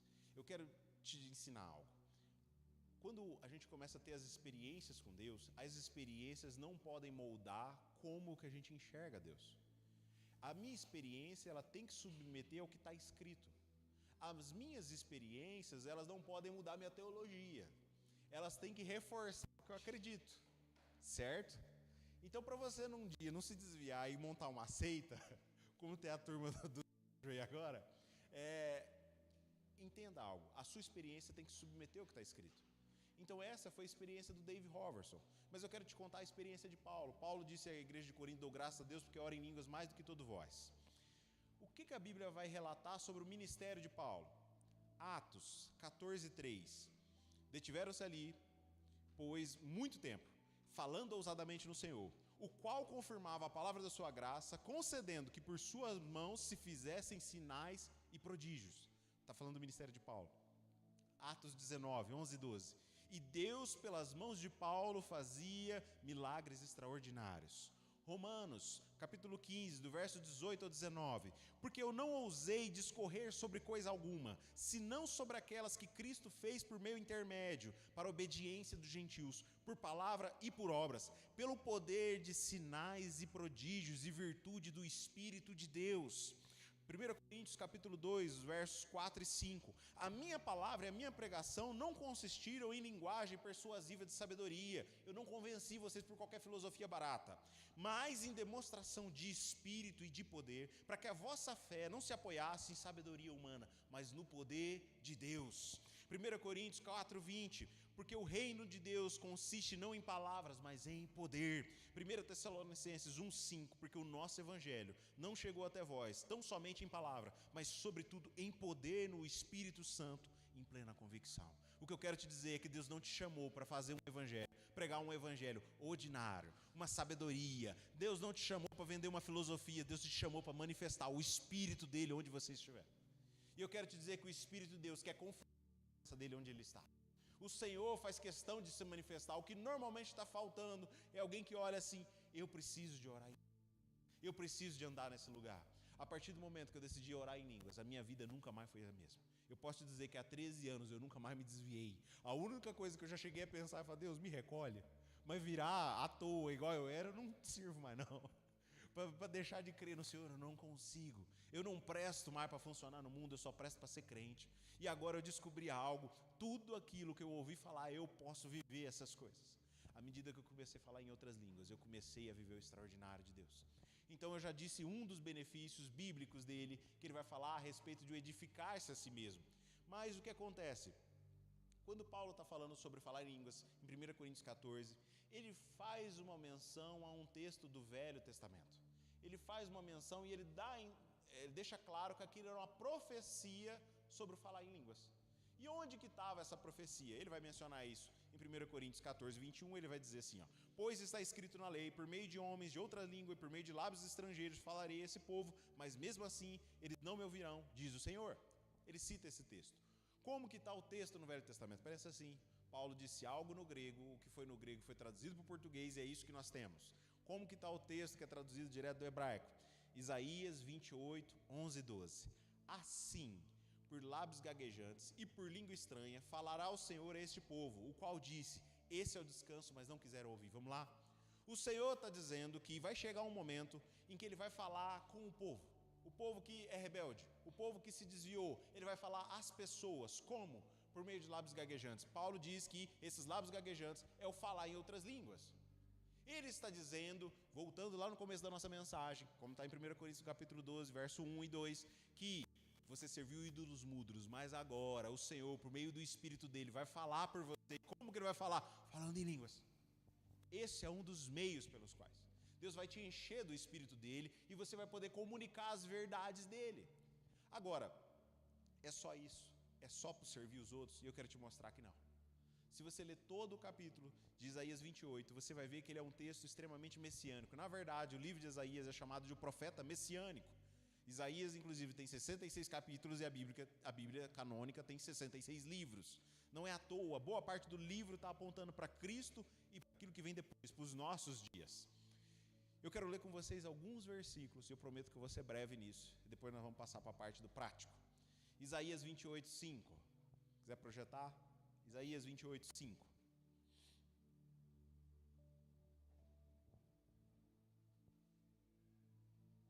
Preocupado com o tempo, mas eu acho que vocês estão menos preocupados que eu. Então não vou nem me preocupar mais com o tempo. Isaías 28, 5.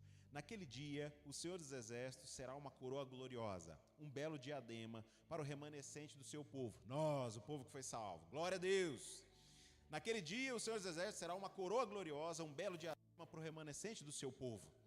Ele será um espírito de justiça para aquele que se assenta para julgar. Força para os que fazem recuar o ataque à porta. Até aí. Deixa eu te dizer o que ele está querendo falar dessa coroa. O sumo sacerdote, ele tinha que usar um turbante. O turbante tinha a ver com a autoridade dele. O turbante era preso na cabeça dele com uma tiara, uma coroa. E na coroa estava escrito: Santo ao Senhor. O que ele está dizendo é que o remanescente do povo dele, o povo que foi salvo, quando estivesse falando em línguas, ia viver isso, uma vida de santo ao Senhor. Ia aprender a andar debaixo da autoridade do Espírito de Deus. Esse é o primeiro dos benefícios. Segundo benefício, um espírito de juízo para aquele que assenta para julgar. Deixa eu te dizer, eu sei que só lendo fica parecendo que é só para julgar os outros, mas todos vocês, todos os dias, têm que fazer julgamento. Você vai, por exemplo, julgar: é bom eu comer às 10 da manhã ou às 11? É bom eu usar essa roupa ou essa roupa? É bom eu prestar esse concurso ou fazer esse curso? É bom eu sair de casa agora ou depois? Eu oro por essa pessoa aqui ou em outro lugar? Ele está dizendo: aqueles que falam em línguas, o Senhor vai vir sobre ele, sobre um espírito que dá sabedoria para julgar.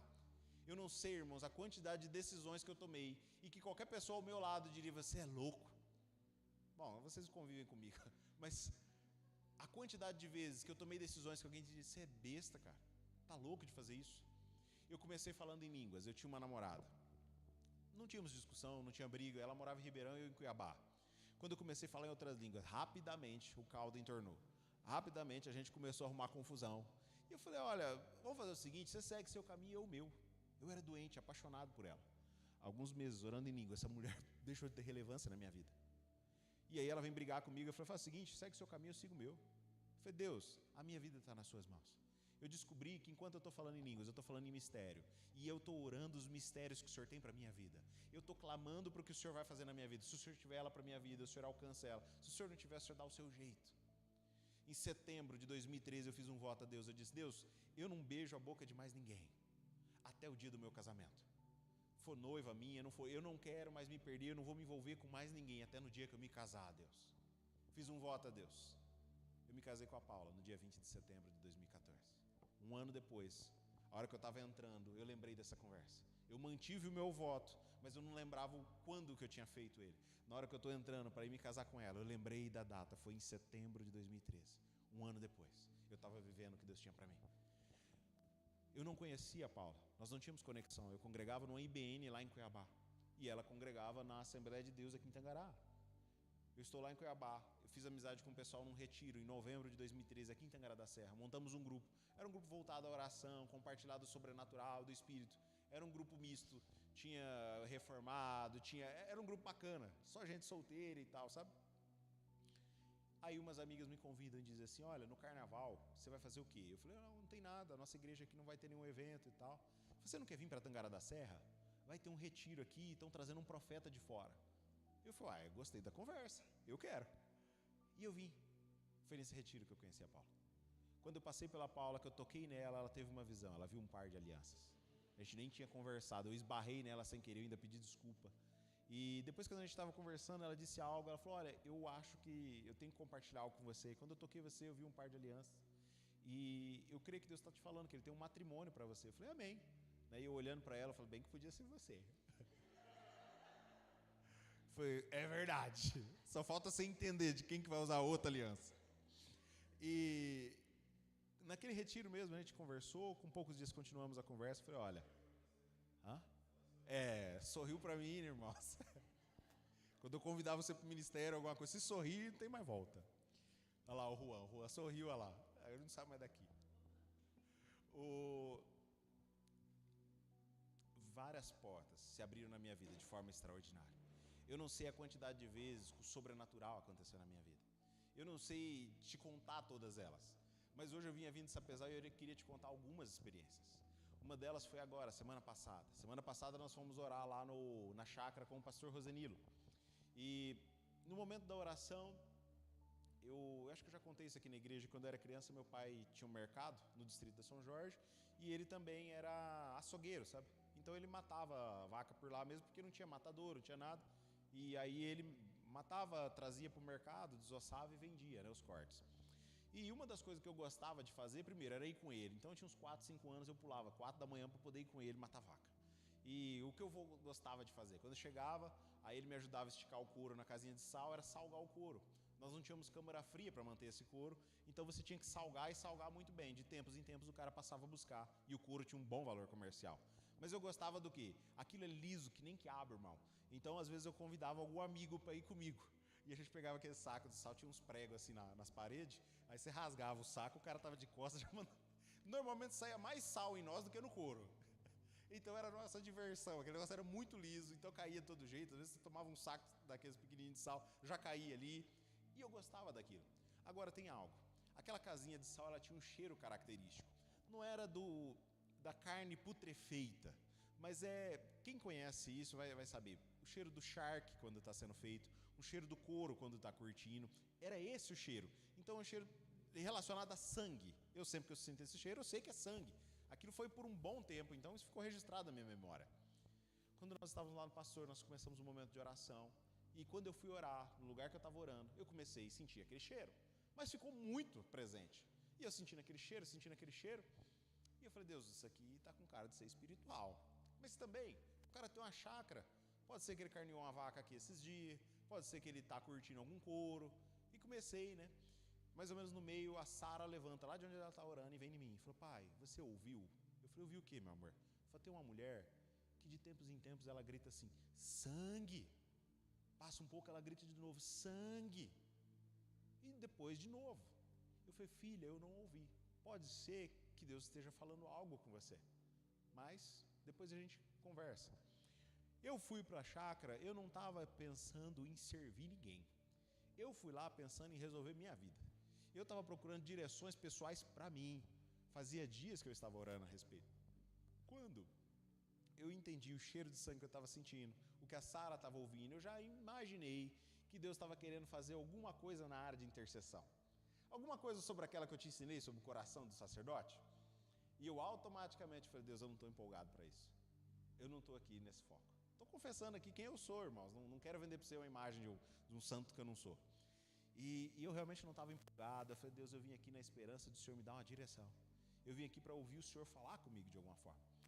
Quando isso está acontecendo, terminou a Sara me contando que o pastor Rezanilo, uma hora, ele perguntou, alguém teve uma experiência que gostaria de compartilhar? E ela disse que ficou assim, o coração queimando, perdi a mão, falou, eu tive, né? Aí eu brigar e eu me entregar também. Mas ela ficou com vergonha, sabe? Tinha umas 30 pessoas que ela não conhecia, né? Mas aí nós voltando e ela falou, pai, quer dizer então que foi minha primeira experiência no monte de oração? Eu falei, foi, meu amor. E no dia seguinte, o pastor Rosanilo me mandou mensagem. E aí, chegou bem, Sapezal? Como é que foi? Deu tudo certo? Que eu ia na terça de madrugada? Eu falei, sim, pastor, graças a Deus, chegamos tudo bem e tal. Eu falei, pastor, eu tenho que te pedir perdão por um negócio aí. Ontem aconteceu isso lá na chácara. E eu tive essa experiência assim. Mas eu estava lá esperando outra coisa e tal, estava querendo uma direção para a minha vida e eu não compartilhei. Mas aconteceu assim. Aí ele me mandou um áudio, ele falou, rapaz do céu, o cara que arruma chácara para nós, final do ano passado, ele tinha uma casa no Parque das Mansões. E ele foi assaltado lá, foram roubar a casa e deram vários tiros nele. Aí eu falei, meu Deus. Eu falei, pastor do céu. Eu falei, eu acho que Deus está realmente querendo salvar esse cara. Né? Ele escapou, assim, ele foi ferido, tudo, mas ele está bem. Só que ele vendeu a casa dele e agora ele tem essa chácara que ele deixa o pessoal ir orar. Ele não é crente. Mas eu conversando com o pastor Rosanilo, eu falei, eu tenho certeza que Deus quer literalmente salvar a vida desse cara. Possivelmente tem algum legado de sangue sobre ele, ou algo que ele tenha se envolvido. Algo tem, certo? Então o que eu deveria ter feito como um crente praticante? Ter contado, ter orado a respeito. Né? Mas eu ainda vou voltar lá no monte para fazer isso. Eu falei, bom, porque na verdade é uma conversa que tem que ter pessoalmente com ele. Mas o que eu quero te dizer é que, à medida que eu fui falando em línguas, essas experiências passaram a se tornar comuns. Isso foi se tornando recorrente na minha vida. O extraordinário passou a ser frequente. Então, eu queria nessa manhã, primeiro despertar você. Despertar para a vontade de ouvir a voz de Deus e a vontade de corresponder com ela. O que acontece? Eu disse para você que eu fui lá esperando uma direção, certo? Terça-feira cedo ainda estou frustrado porque eu não tive a direção. Na terça de tarde eu compartilhei com o pastor Rosanilo. Na quarta-feira de manhã, um profeta que mora lá em Curitiba me liga. E aí ele começa a dar as direções que eu estava esperando. Na quinta-feira pela manhã, uma outra profetisa daqui de Tangará da Serra, que eu conheci, estive na casa dela uma vez ou outra. Ela nunca fez isso. Ela começa a me mandar uns áudios, e os áudios vêm em cima. A impressão que dá é que ela tinha conversado com o profeta lá de Curitiba, porque era muito preciso. Então eu começo a entender que a bênção que eu estava esperando estava travada em eu começar a entregar para os outros aquilo que Deus estava me dando. O que eu quero te dizer é que à medida que você começar a compartilhar o que Deus está dizendo, você vai começar a ouvir mais vezes Deus falando para você o que você precisa de ouvir. As direções que você está buscando, muitas vezes, elas vão estar no servir os outros e não no se servir. Certo? Irmãos, não tenho tempo hábil para explicar tudinho, para entrar em todos os assuntos. Não dá, certo? Mas eu espero que tenha sido bastante, para pelo menos você olhar assim e falar, eu quero viver algo diferente. Deus me disse que é uma chave para 2026, e é uma chave de algo que você está esperando há muito tempo. Eu não sei pelo que você está orando, eu não sei qual que é a sua expectativa, mas eu vou te contar uma coisa, aquele parente incrédulo seu, o dia que ele vê você colocar um paralítico de pé, você pode ter certeza, ele não vai mais duvidar da existência de Deus na sua vida. A partir do momento em que Deus começar a te usar de uma forma extraordinária, é impossível as pessoas olharem para você da mesma forma. Eu não sei a quantidade de pessoas que já me disseram, rapaz, como é que você sabia disso? Como é que você soube? Deus me disse. Então nessa manhã eu gostaria de convidar você. Como que acontece? Você pode ser cheio do Espírito Santo aí onde você está. Eu sei que a maioria aqui já teve essa experiência, a grande maioria já foi cheio do Espírito. Mas muita gente não fazia ideia que deveria praticar isso. Eu quero fazer um convite para você. Ontem nós terminamos a nossa campanha de primícias. Foram 7 dias orando, 7 dias em jejum. No dia que a gente terminou a nossa campanha de primícia, ontem nós fizemos o nosso primeiro batismo da igreja de Sapezal. E a menina que foi batizada ontem, ela chamava Vitória. E foi tão profético que até as mesas nós alugamos da Vitória Fest. Então no dia do batismo da Vitória, as mesas eram da Vitória Fest. Mas eu não acho que foi uma coincidência. Nós terminamos a semana de primícias, batizando a primeira pessoa da igreja de Sapezal. O que eu quero te dizer é que eu gostaria de fazer um convite para você. Nos próximos 40 dias, eu gostaria de te desafiar. Eu vou estar fazendo, eu gostaria que você entrasse nisso comigo. Todos os dias você vai orar pelo menos 1 hora por dia, só em línguas. Como assim? Eu preciso de orar tudo de uma vez? Não, você pode cronometrar. Você faz 15 minutos cedo, 15 de tarde, 2 horas de tarde. Não tem problema, você pode espalhar isso no seu dia. Mas você vai tomar isso por uma decisão, pelo menos 1 hora. Você pode orar mais? Pode. O Dave mudou a vida dele com 21 dias. O Irineu Grubert levou 6 meses. O pastor Luciano Subirá diz que com alguns meses, nunca mais a vida dele foi a mesma. Eu não tenho tempo para te contar todos os testemunhos que eu já ouvi sobre o falar em línguas. É muita gente. E eu fui colecionando os testemunhos ao longo dos anos. Mas nesses próximos 40 dias, eu gostaria de te convidar a estar tirando pelo menos 1 hora por dia. Eu te garanto que você não vai mais ser o mesmo ao final desses 40 dias. Aí você decide se você continua ou não. Se você volta para o raso, ou como a irmã Rosângela sonhou, você começa a mergulhar em águas profundas. Amém? Como que acontece? Você fala, mas é o Espírito Santo que te concede que você fale. Então dentro de você essa linguagem é gerada 24 horas por dia. Eu preciso de ser o mais santo do mundo? Não, pelo contrário, Deus te encheu do Espírito para você ser santificado. Eu era um terrivelmente porqueira, eu acabei de contar para você. Alguém que você olharia e falaria, nunca que alguém ia chegar perto. Mas o Espírito de Deus não me abandonou. O que Ele queria, todas aquelas vezes que Ele falou por meio das irmãs para eu falar em línguas, é que Ele queria mudar minha vida muito antes. Eu não precisava ter passado tanto tempo longe de Deus. Eu poderia ter ficado próximo dEle muito antes. Eu não precisava ter perdido tantos anos. Agora, o que costuma acontecer? Quando um crente, que já foi cheio do Espírito Santo, impõe as mãos sobre você, você é batizado. Ele ora por você e você recebe. E aí, irmãos, tem uma série de situações. Eu nunca tive nada extraordinário quando eu fui cheio do Espírito Santo. Eu contei para você, foi algo muito simples. Agora eu conheci uma pastora aqui em Tangará, que ela era criança, e eles estavam orando no culto, e de repente fizeram um círculo das crianças para orar por elas. E ela olhou e de repente ela viu uma pombinha que entrou dentro da igreja. E a pombinha, toda vez que sentava na cabeça de uma criança, a criança começava a falar em línguas. Quando a pombinha veio para o lado dela, ela danou a falar em línguas. Irmãos, eu não trouxe uma pombinha no bolso. Deus deu essa visão para ela, mas não quer dizer que vai dar para mim. Pode ser assim. Deus não promete que vai ser assim. Você pode ter o extraordinário. A Paula foi cheia do Espírito Santo, não falava. Não falava porque quando a Bíblia fala assim, que o Espírito intercede por nós com gemidos inexprimíveis, ele está falando de você interagir com ele. Quem tem os gemidos é você, ele vai só inspirar você. Então a Paula, quando foi batizada, a língua que ela falava não era propriamente uma língua, era muito mais um gemido. E algumas irmãs é assim mesmo, irmãos é assim. Só que se você não continua a falar, não muda. À medida que você vai fazendo, vai mudando a linguagem. Eu por muitos anos eu tinha uma palavra, era só aquela palavra. E ficava ali, à medida que eu fui falando em línguas, de repente começou a mudar a linguagem. Aí a Paula, depois de uns 2 anos, ela foi num culto da Assembleia de Deus. Ela disse que estava lá e de repente as pessoas ao redor dela começaram a falar em línguas. E aí os pés dela começaram a formigar. E aquele formigamento foi subindo para o joelho, foi subindo para as pernas, foi subindo pelo estômago. Chegou na altura do peito, de repente explodiu na boca. Aí ela desembestou falar. Então, às vezes, Deus dá um empurrãozinho para algumas pessoas. Um dia eu orei com uma senhora, Deus me falou, ela está cheia do Espírito já. Fala para ela falar. Eu disse, a senhora está cheia, pode falar. Ela falou, eu não consigo, eu não sei como falar. Eu falei, olha, a linguagem está dentro de você.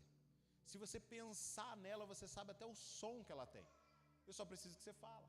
A sua mente, o seu corpo vão dizer, você está inventando. Isso é do diabo, você está imitando alguém. Irmãos, eu passo por isso até hoje. Paulo diz que a carne não entende as coisas do Espírito, ela milita contra as coisas do Espírito. Então eu passo por isso, da minha carne querer falar, você está inventando, hoje você está... Para, já deu, né? Você não me convence mais. Mas você vai passar por isso. Aí eu orei por ela. Eu falei, Deus, dá um sinal nela. Quando eu orei, dá um sinal, ela disse, meu Deus, minha boca parece que inchou. Eu falei, então põe para fora, antes que você explode essa língua. Você não precisa ser o mais santo do mundo, você não precisa ter batizado nas águas, você simplesmente precisa crer que Jesus é o Salvador. Aí você pode olhar para a sua vida e falar, eu não sei se é o momento, eu fui criatura do céu. Jesus morreu e ressuscitou para habitar dentro de você. Você nasceu para ser cheio do Espírito Santo. Deus tem muito mais vontade que você seja um crente cheio do Espírito do que você tem vontade disso. Eu te garanto, eu não tenho um pingo de dúvida. Da parte de Deus não vai faltar nada, o dia é hoje. Não tem outro dia, amém? Então, eu gostaria de nós termos um momento agora para quem não foi cheio, se você quiser experimentar, você vir à frente, nós vamos orar com você. Se você já foi cheio, mas você fala, rapaz, parece que na minha vida esse negócio não é bem assim, tal, eu gostaria de experimentar um renovo, né? Fica à vontade, venha também à frente.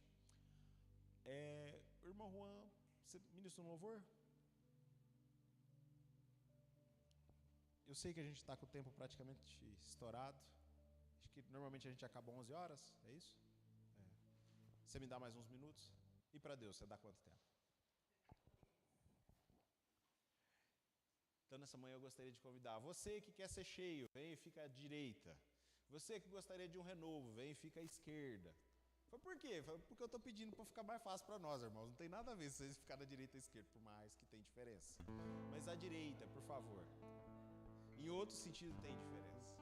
Você que já confessou o seu Jesus Salvador, você gostaria de experimentar, pode vir e ficar à direita. Você que gostaria de um renovo, experimentar algo diferente, experimentar algo, eu falei, eu quero pegar na partida hoje e nunca mais desligar isso. Vem e fica à esquerda. Está na liberdade. Amém?